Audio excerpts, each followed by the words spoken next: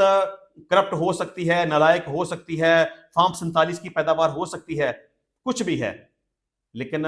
اس طرح سے تماشے لگانا, اس طرح سے بدتمیزیاں کرنا, بہرحال اس کو کسی بھی صورت میں اپریشیٹ نہیں کیا جا سکتا. میں کہتا ہوں کہ یہاں اس حمام میں سارے کے سارے ننگے ہیں, کوئی بھی دودھ کا دھلا ہوا نہیں ہے, سب ایک جیسے ہیں, سب ایک جیسے ہیں. آج اگر یہ کہتے ہیں نا کہ جی یہ فارم 47 والے لوگ ہیں, یہ داندلی کر کے آئے ہیں, یہ زبردستی انہوں نے حکومت کے اوپر قبضہ کر لیا ہے, بندہ ان سے یہ پوچھے کہ جناب آپ کا کریکٹر بھی وہی ہے, آپ جب اقتدار میں آئے تھے تو آپ بھی اسی طرح سے آئے تھے. جن کو آج آپ گالیاں دے رہے ہیں کل وہی آپ کے مائی باپ تھے, اور آج یہ ان کے مائی باپ ہیں. اب آپ نے اپنے مائی باپ سے ٹکراؤ بنایا ہوا ہے, ان کو آپ برا بلا کہتے ہیں, ان کے خلاف ٹرینڈ چلاتے ہیں یا گالیاں نکالتے ہیں. آپ کے اسی کنڈکٹ کی وجہ سے آپ کا لیڈر عمران خان اس وقت جیل کے اندر موجود ہے. جب تک آپ حقیقت کو نہیں سمجھیں گے, جو کہ آپ سمجھتے ہیں, اس کے باوجود آپ نے اپنی آنکھیں بند کی ہوئی ہیں, اپنے کانوں کے اندر آپ نے روئی ٹھونسی ہوئی ہے, آپ کو بات سمجھ نہیں آتی. جب تک آپ راہ راست پہ نہیں آئیں گے, اصل جو مائی باپ ہے اسے ہونا چاہیے یا نہیں ہونا چاہیے وہ ایک الگ بات ہے, لیکن جو حقیقت ہے, کیونکہ ان کی مرضی سے حکومتیں بنتی ہیں, ان کی مرضی سے تحریک عدم اعتماد بھی آتی ہے, ان کی مرضی سے حکومتیں جاتی بھی ہیں. وہ غلط کرتے ہیں یہ ایک الگ بات ہے, لیکن وہ طاقتور ہیں یہ ایک حقیقت ہے. اور آپ بھی جب تک انہیں اپنا مائی باپ تسلیم نہیں کریں گے اس وقت تک آپ کو بھی کچھ فائدہ نہیں ہونے والا. تو اس حمام میں سارے کے سارے ننگے ہیں, اور یہ جو کہتے ہیں نا کہ یہ فارم 47 والے ہیں, تو آپ کون سا فارم 48 والے ہیں, آپ بھی وہی ہیں, ایک جیسے ہی ہیں, یہ سب ایک جیسے ہیں. ان کو جس کام کے لیے, جس مقصد کے لیے پارلیمنٹ کے اندر بھیجا گیا ہے, یہ وہ کام نہیں کرتے. یہ صرف اپنی بات کریں گے, اپنی سیاست کی بات کریں گے, اپنے مفادات کی بات کریں گے, بس اس کے علاوہ اور کچھ بھی نہیں ہے. چلیں بات لمبی ہو جائے گی. اچھا جی, ایک بڑا سکینڈل سامنے آیا ہے کہ میو ہاسپٹل لاہور میں غلط کوئی انجیکشن لگ گیا ہے. اس انجیکشن کی وجہ سے 2 افراد کی, 2 خواتین کی موت ہو گئی ہے. ایک خاتون کی موت کل ہوئی تھی اور ایک خاتون کی موت آج ہو گئی ہے, اور 16 یا لگ بھگ کچھ اس انجیکشن کی وجہ سے, اینٹی بایوٹک انجیکشن کے لگنے کی وجہ سے, اس کے ری ایکشن کی وجہ سے کچھ لوگوں کی طبیعت خراب ہو گئی اور 2 خواتین دنیا سے چلی گئی. یہ معاملہ بڑا ہائی لائٹ ہو گیا, میڈیا کے پاس یہ بات پہنچ گئی, اور اس حوالے سے وزیر اعلیٰ پنجاب مریم نواز نے اس سارے واقعے کا نوٹس لے لیا, اور اس نے یہ کہا کہ جو بھی اس میں ذمہ داران ہیں ان کے خلاف ایکشن ہوگا, ان کے خلاف کارروائی ہوگی, اور ہونی بھی چاہیے. اچھا, اب یہ جو کہا جاتا ہے نا کہ شاید وہ انجیکشن ٹھیک نہیں تھے, یا غلط انجیکشن کی وجہ سے اس کا کوئی ری ایکشن آیا, اس وجہ سے ان خواتین کی موت ہو گئی, حالانکہ ایسا نہیں ہے. ایکچوئل صورتحال یہ ہے کہ یہ انجیکشن صرف میو ہاسپٹل لاہور کو ہی نہیں دیے گئے, یہ دیگر مختلف ہاسپٹلز کو بھی دیے گئے ہیں. یہ تقریباً 4 لاکھ کے لگ بھگ انجیکشنز تھے جو لاہور کے یا پنجاب کے مختلف ہسپتالوں میں تقسیم کیے گئے تھے, اور میو ہاسپٹل میں بھی یہ انجیکشن موجود تھے. یہ اس کی پہلی کھیپ نہیں آئی, اس کی پہلے ایک کھیپ آئی, اس کو استعمال کیا گیا, کوئی ری ایکشن نہیں آیا. دوسری کھیپ آئی, استعمال کیا گیا, کوئی ری ایکشن نہیں آیا. تیسری کھیپ آئی, اس کو استعمال کیا تو اس کا ری ایکشن آیا صرف ایک وارڈ کی حد تک, حالانکہ اس ہاسپٹل کے اندر مختلف وارڈز میں یہ انجیکشن موجود تھے اور استعمال ہو رہے تھے, لیکن اس کا کوئی ایسا ری ایکشن نہیں آیا. اب دیکھنے والی بات یہ ہے کہ اگر یہ انجیکشن غلط ہے یا غلط طور پر بنایا گیا ہے, یا اس میں کوئی اس طرح کی کوئی غلط بات موجود ہے, کوئی کرپشن موجود ہے, واٹ ایور کوئی بھی اس طرح کی صورتحال ہے, تو پھر اس کا ری ایکشن صرف میو ہاسپٹل کے کسی ایک خاص وارڈ میں نہیں آنا چاہیے تھا. دیگر وارڈ میں جب اس انجیکشن کو استعمال کیا گیا, یا اس سے پہلے جب اس کی کھیپ آئی ہے اس وقت استعمال کیا گیا, اس کا ری ایکشن اس وقت بھی آنا چاہیے تھا, لیکن نہیں آیا. اور یہ انجیکشن اگر دوسرے ہاسپٹلز میں تقسیم کیا گیا ہے, وہاں پر بھی یہ استعمال ہو رہا ہے, تو اس کا وہاں پر بھی ری ایکشن آنا چاہیے تھا. اب 6 لاکھ انجیکشن جو تیار کیے گئے ہیں, انہیں مختلف ہسپتالوں میں تقسیم کیا گیا, تو نہ دوسرے ہاسپٹلز میں جب استعمال کیا گیا وہاں سے اس کا ری ایکشن آیا, نہ کسی کی طبیعت خراب ہوئی, نہ کسی کی موت واقع ہوئی, نہ میو ہاسپٹل کے اندر اس ایک مخصوص وارڈ کے علاوہ کوئی ری ایکشن سامنے آیا, نہ کسی کی طبیعت خراب ہوئی, نہ کسی کی موت واقع ہوئی. دراصل ہوا کچھ اس طرح سے ہے کہ اس کے استعمال کا جو طریقہ تھا وہ صحیح طریقے سے اڈاپٹ نہیں کیا گیا. انجیکشن لگانے والے وہ سٹاف تھا, وہ نرسز تھیں, وہ ڈاکٹرز تھے, واٹ ایور, انہیں اس کے استعمال کا صحیح طرح سے شاید طریقہ کار کا نہیں پتا تھا, جس وجہ سے یہ ساری صورتحال پیدا ہوئی. وہ انجیکشن اینٹی بایوٹک انجیکشن ایک پاؤڈر کی شکل میں تھا، اسے پانی میں مکس کر کے پیشنٹ کو لگانا تھا، لیکن پانی کی بجائے ادروائز کسی طریقے سے اس کو استعمال کیا گیا، جس وجہ سے یہ ری ایکشن آیا ہے اور موت واقع ہوئی ہے، حالانکہ اس میں ادروائز ایسا کچھ بھی نہیں ہے۔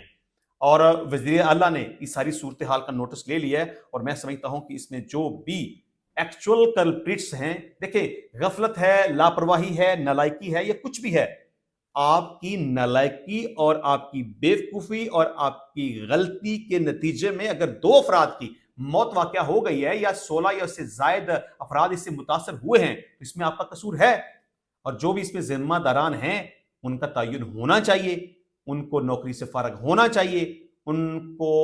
جیل میں جانا چاہیے، ان کے خلاف ایف آئی آر کا اندراج ہونا چاہیے، اور جو بھی قانونی کارروائی ان کے خلاف بنتی ہے وہ ضرور ہونی چاہیے۔ اچھا جی، اب ایک واقعہ کے پی کے شہر مردان میں واقعہ یہ پیش آیا ہے کہ غیرت کے نام پر 3 افراد کی موت ہو گئی ہے۔ یہ تقریباً 3 سال لگ بھگ پہلے ایک 19 سال کی خاتون نے اپنی مرضی کے ساتھ، یعنی کہ رن اوے میرج کی، شادی کر لی، اور اب یہ جو واقعہ پیش آیا نا، اس شادی کرنے کے نتیجے میں یہ واقعہ پیش آیا۔ ڈیفینیٹلی جنہوں نے یہ واقعہ کیا، اس کا بھائی ہو سکتا ہے، اس کے کزن ہو سکتے ہیں، اس کے بھائی ہو سکتے ہیں، باپ ہو سکتا ہے، کچھ بھی، انہیں جب پتا چلا کہ ہماری جو لڑکی باغی تھی وہ فلاں جگہ پہ موجود ہے، تو انہوں نے وہاں پہ جا کے حملہ آور ہو گئے، جس کے نتیجے میں وہ خاتون بھی ہلاک ہو گئی، اس کا 1 سال کا بیٹا تھا وہ بھی ہلاک ہو گیا، اس خاتون کا ایک سسر تھا وہ بھی ہلاک ہو گیا۔ اب دیکھنے والی بات یہ ہے کہ یہ اس طرح کے واقعات کیوں ہو رہے ہیں، یا ان کی روک تھام کس طرح سے کی جا سکتی ہے۔ میں اپنے طور پہ سمجھتا ہوں کہ جو کوئی بھی لڑکی اپنے گھر کی دہلیز کو کراس کر کے اپنی مرضی کے ساتھ شادی کر لیتی ہے، وہ ایک طرح سے اپنی زندگی تو برباد کرتی ہی کرتی ہے، لیکن اس کے ساتھ ساتھ وہ بغاوت کرتی ہے، اپنی فیملی کے ساتھ بغاوت کرتی ہے، اپنی ماں باپ کے ساتھ بغاوت کرتی ہے، اپنے بھائی بہنوں کے ساتھ وہ بغاوت کرتی ہے، اس سوسائٹی کے ساتھ وہ بغاوت کرتی ہے، تو جس کا پھر نتیجہ بھگتنا پڑتا ہے، پھر دشمنیاں بڑھتی ہیں، پھر گولیاں چلتی ہیں، پھر قتل ہوتے ہیں، پھر مقدمے بازی ہوتی ہے، پھر جیلوں میں معاملات جاتے ہیں، عدالتوں میں معاملات جاتے ہیں۔ تو سب سے پہلی بات تو یہ ہے کہ اس طرح کے واقعات کو روکا کس طرح سے جا سکتا ہے۔ اب پاکستان کے قانون کو ہم دیکھیں تو وہ تو بڑا آسان ہے۔ اب اگر ہائی کورٹ کے فیصلوں کو دیکھیں یا ہم سپریم کورٹ کے فیصلوں کو دیکھیں تو وہ عورت کو پروٹیکٹ کرتے ہیں، عورت کو شیلٹر کرتے ہیں کہ جی عورت اگر بالغ ہے، وہ اپنی مرضی کے ساتھ نکاح کرنا چاہے تو وہ کر سکتی ہے۔ ٹھیک ہے، میں مذہبی حوالے سے اس پہ ڈبیٹ نہیں کرنا چاہتا، میں صرف یہ بات کہتا ہوں کہ اس طرح کے واقعات کے نتیجے میں امن خراب ہوتا ہے، دشمنیاں بڑھتی ہیں، جانیں ضائع ہوتی ہیں، مقدمات بنتے ہیں، جیلوں میں لوگ چلے جاتے ہیں۔ آخر اس ساری صورتحال کو کنٹرول کس طرح سے کیا جا سکتا ہے؟ یہ تو بڑا آسان ہے کہ کوئی بھی لڑکی گھر سے باہر نکلتی ہے، بڑی آسانی کے ساتھ کسی وکیل صاحب کے پاس جا کے وہ وہاں پہ کہتی ہے جی ٹھیک ہے جی قبول ہے، عدالت میں اس کا ایک بیان ریکارڈ کروا دے تو بس بڑا آسان، بڑی آسانی کے ساتھ یہ نکاح ہو جاتا ہے۔ میں کہتا ہوں کہ قانون میں تھوڑی سی تبدیلی ہونی چاہیے، پارلیمنٹ کے اندر کوئی قانون سازی اس حوالے سے ہونی چاہیے، عدالتوں کو چاہیے اس کے اوپر کچھ ایکشن لیں، ہائی کورٹ ہے، سپریم کورٹ ہے، نکاح کرنا منع نہیں ہے، جس طرح سے کیا جاتا ہے اور اس نکاح کے نتیجے میں جو کانسیکوینسز کا سامنا کرنا پڑتا ہے، جو نتائج بھگتنا پڑتے ہیں، وہ خطرناک ہیں۔ اور ان شارٹ میں دراصل صرف یہ کہنا چاہتا ہوں کہ یہ معاملہ پارلیمنٹ میں ہائی لائٹ ہونا چاہیے اور اس حوالے سے کوئی پراپر قانون سازی کی جانی چاہیے، تاکہ یہ اتنا آسان نہ رہے کہ آسانی سے گھر سے باہر نکلیں، والدین کی عزت کو پاؤں تلے روندیں اور خاموشی سے جا کے نکاح کر لیں۔ اس طرح نہیں ہونا چاہیے، اس کا طریقہ کار تھوڑا سا ٹف ہونا چاہیے، ٹائٹ ہونا چاہیے، مشکل ہونا چاہیے، آسان نہیں ہونا چاہیے۔ عدالتوں کو اس کے اوپر کوئی نہ کوئی رولنگ دینی چاہیے تاکہ کسی بھی خاتون کے لیے یہ آسان نہ ہو کہ وہ گھر سے باہر نکلے، بلکہ وہ یہ سوچے کہ اگر میں گھر سے باہر نکلوں گی تو میں کیا کروں گی، میں کہاں جاؤں گی اور میرا نکاح کس طرح سے ہوگا۔ تو بہرحال اس میں عدالتوں کو اور پارلیمنٹ کو اپنا کردار ادا کرنا چاہیے تاکہ اس طرح کے واقعات کی روک تھام کی جا سکے اور یہ جو دشمنیاں بڑھتی ہیں یا قتل ہوتے ہیں اس کو روکا جا سکے۔ اچھا جی، اس کے علاوہ جماعت اسلامی کی طرف سے ایک پٹیشن فائل کی گئی ہے لاہور ہائی کورٹ میں، جو جسٹس فروخ حیدر صاحب کے پاس زیر سماعت تھی، جس میں یہ پلی لی گئی کہ پنجاب میں بلدیاتی الیکشن کروائے جائیں۔ وقت گزر چکا ہے کافی سارا اور اب پنجاب کے اندر بلدیاتی الیکشن ہونے چاہیے، اور بلدیاتی الیکشن نہ کروانے پر عدالت نے خیر 2 ہفتے کا ٹائم دے دیا اور پنجاب حکومت کو نوٹس کر دیا اور اس حوالے سے جواب طلب کر لیا۔ تو بہرحال میں سمجھتا ہوں کہ یہ ایک کی بجائے 101 پٹیشن بھی ہائی کورٹ یا سپریم کورٹ میں چلی جائے نا کہ لوکل الیکشن کروائے جائیں، لوکل گورنمنٹ بنائی جائے، تو حکومت یہ رسک نہیں لے سکتی، کیونکہ حکومت کو اپنی اوقات کا پتہ ہے کہ 8 فروری 2024 کو جب الیکشن ہوئے تھے تو کس طرح سے انہوں نے پاکستان تحریک انصاف کا مینڈیٹ چرا کر اپنی حکومت بنائی ہے، کس طرح سے پاکستان تحریک انصاف کی جو مخصوص نشستیں بنتی تھیں ان کو سپریم کورٹ کے حکم کے باوجود بھی ہم نے نہیں دی اور زبردستی اقتدار کے اوپر انہوں نے قبضہ کر لیا۔ انہیں پتہ ہے اس وقت ان کی پاپولیرٹی نہیں ہے، انہیں اس بات کا پتہ ہے اس وقت پاکستان تحریک انصاف ٹاپ ٹرینڈ کے اوپر ہے، عمران خان ٹاپ ٹرینڈ کے اوپر ہے۔ اب اگر الیکشن کروایا گیا تو گیم ہاتھ سے نکل جائے گی، لہٰذا میں سمجھتا ہوں کہ ہائی کورٹ کچھ بھی کر لے، سپریم کورٹ کچھ بھی کر لے، حکومت لوکل گورنمنٹ الیکشن نہیں کروائے گی، کیونکہ اگر انہوں نے الیکشن کروا لیا تو بات ان کے ہاتھ سے نکل جائے گی، لوکل گورنمنٹ کی ساری سیٹیں پاکستان تحریک انصاف کو مل جائیں گی۔ انشاءاللہ ملتے ہیں نیکسٹ ٹائم نئی ویڈیو میں نئے ٹاپک کے ساتھ، تب تک کے لیے اجازت دیجیے، اللہ حافظ۔